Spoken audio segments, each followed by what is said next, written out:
this Olodo Uprising that we even have right now. Olodo Uprising? Yeah, bro.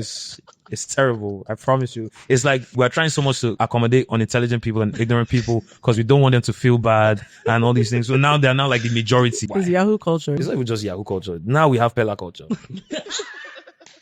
So if we keep rewarding all these guys, like, people see that you just have to just do dumb, crazy shit, just go online, maybe do some obscene, whatever, and you get clicks, you get numbers, like that's what moves the needle in Nigeria. Then what are you telling, the rest of the impressionable young people out there? I think a lot of Nigerians are hypocritical when it comes to people like Peller, and here is why. First, let's be clear. I'm not a fan of Peller's content. I don't follow him, and his content is not really my style. But just because I don't understand something doesn't mean I have to be dishonest about it. Peller's content is very similar to the kind of content I Should Speed became popular for. Loud personality, over-the-top reaction, chaotic energy, and unconventional behaviors are all there. The difference is that Speed does it in an American cultural context, while Peller does it in a Nigerian one. Yet, many people praise one and mock the other. I constantly hear people call Peller illiterate, uneducated, or even a bad example. But I think there's a misunderstanding about what intelligence, literacy, and education actually means. In fact, I recently saw YC criticizing Peller on a podcast. He described what he called an Olodo Uprising and gave it a name, Peller culture. Let's stop confusing poor spoken English with intelligence or knowledge. Language is simply a tool for communication, not an IQ test. Someone can speak perfect English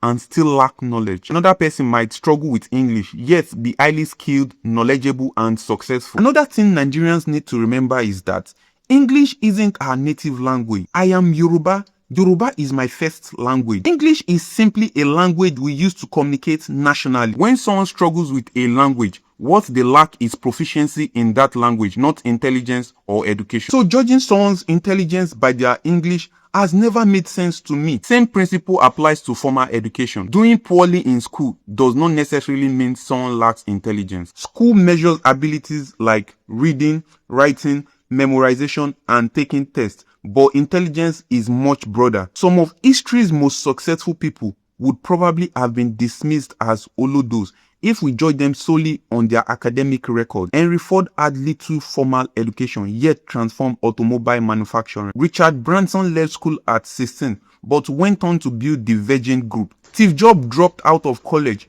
but went on to co-found Apple. These examples don't prove that education isn't important. They prove that intelligence can't be measured by academic performances alone. During my PhD, I met some of the world's brightest professors, many of them Europeans, who still struggled with English grammars and pronunciation. That didn't make them uneducated. They still possessed extraordinary knowledge. Peller may not speak English the way some people expect, but he clearly knows something many people don't. He knows how to build an audience, entertain millions, live stream, keep people engaged, and turn that into a successful career. Those are valuable skills. That's knowledge. The reality is that every type of content has an audience. Just because it doesn't appeal to you doesn't mean it has no value. There are people who genuinely enjoy Peller's content and look forward to his live stream daily. We should stop equating poor English with a lack of intelligence and stop assuming that university is the only pathway to education. Education is learning. Knowledge is acquired through learning. Anyone who keeps learning,